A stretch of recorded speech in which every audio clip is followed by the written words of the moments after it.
स्वपठित खंड काव्य के आधार पर, स्वपठित खंड काव्य के आधार पर किसी एक खंड के एक प्रश्न का उत्तर दीजिए अधिकतम 80 शब्दों में।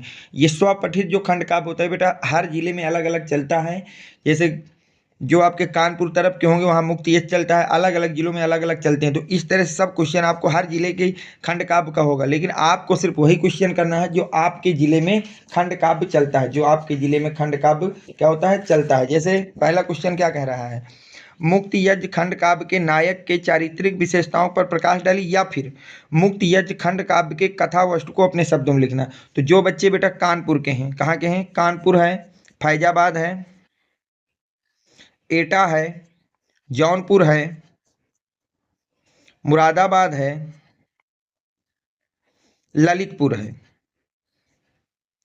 इतने जिलों के जो लोग हैं उनको जो आपके सिलेबस में खंड काव्य कौन सा दिया गया बेटा, मुक्त यज्ञ दिया गया है। तो उनको इन दो में से कोई एक क्वेश्चन करना है, इन जिलों के बच्चों को, कानपुर, फैजाबाद, एटा, जौनपुर, मुरादाबाद और ललितपुर के बच्चों को।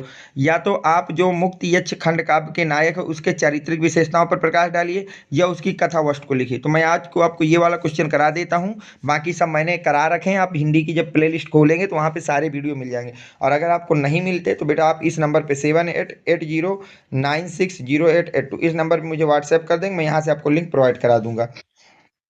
तो नायक की चारित्रिक विशेषताओं पर प्रकाश डालना है। तो देखिए आप कैसे इसको करेंगे। सबसे पहले हेडिंग डालेंगे बेटा, मुक्ति यज्ञ खंड काव्य के नायक का चारित्रिक विशेषताएं। तो मुक्ति यज्ञ काव्य के आधार पर गांधी जी के चारित्रिक विशेषताएं निम्नवत हैं। सबसे पहली हेडिंग पड़ेगी प्रभावशाली व्यक्तित्व। सबसे पहली हेडिंग कौन सी पड़ेगी बेटा, प्रभावशाली व्यक्तित्व। गांधी जी का आंतरिक व्यक्तित्व बहुत अधिक प्रभावशाली है। उनकी वाणी में अद्भुत चुंबकीय प्रभाव था, और उनकी जो वाणी है उसमें अद्भुत चुंबकीय क्या था बेटा, प्रभाव था। सेकंड हेडिंग पड़ेगी सत्य अहिंसा के समर्थक। सत्य अहिंसा के समर्थक। तो लिखेंगे बेटा, मुक्त यज्ञ में गांधी जी के जीवन के सिद्धांतों को सत्य, प्रेम और अहिंसा प्रमुख है। अपने इन 3 आध्यात्मिक शस्त्रों के बल पर ही गांधी जी ने अंग्रेजी सरकार की नींव हिला दी थी। अपने इन 3 शस्त्रों के द्वारा, सत्य, अहिंसा और सामर्थक के दम पर ही उन्होंने अंग्रेजी सरकार, जो अंग्रेजी हुकूमत थी, उनकी नींव तक को उन्होंने हिला दिया था। अगली हेडिंग आप डालेंगे बेटा, दृढ़ प्रतिज्ञा।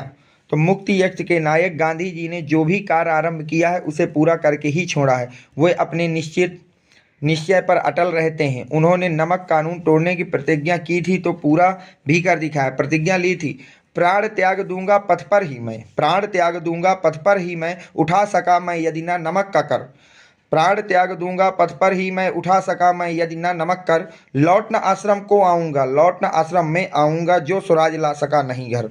तो गांधी जी कहते हैं कि प्राण त्याग दूंगा पथ पर ही, मैं इस रास्ते पे चलते हुए ही अपने प्राण त्याग दूंगा। अगर नमक पर जो कर लगाया गया उसको हटवा ना सका, उठा सका मैं यदि ना नमक कर, उठा सका या हटा सका, लौट न आश्रम में आऊँगा। तो मैं ऐसा नहीं अगर कर सका तो लौट के कभी भी आश्रम में नहीं आऊँगा। और जो स्वराज ला सका नहीं घर, और जो मैं अपने घर में, अपने देश में स्वराज को वापस नहीं ला सका तो कभी भी मैं अपने आश्रम में लौट कर नहीं आऊँगा। नेक्स्ट हेडिंग, जन नेता। मुक्ति यज्ञ के नायक गांधी जी संपूर्ण भारत के जन जन के प्रिय नेता थे। उनके एक संकेत मात्र पर ही लाखों नर नारी अपना सर्वोच्च न्यौछावर करने को तत्पर रहते हैं। अगली हेडिंग, लोका पुरुष। मुक्ति यज्ञ में गांधी जी एक लोका पुरुष के रूप में पाठकों के समक्ष आते हैं। लास्ट हेडिंग बेटा, समदृष्टा। तो गांधी जी सबको समान दृष्टि देखते थे। उनकी दृष्टि में ना कोई बड़ा था और ना ही कोई छोटा। छुआछूत को वो समाज का कलंक मानते थे। बस इतना आप लिख देंगे, पूरे आपको यहाँ से 5 नंबर दिए जाएंगे। बाकी अन्य जिलों के बच्चे बेटा अपने हिसाब से कर लेंगे। अगर आपको नहीं मिलते हैं वीडियो तो मुझको बता देना, मैं आपको अपने लिंक दे दूंगा, वहाँ से आप जा करके पढ़ लीजिएगा।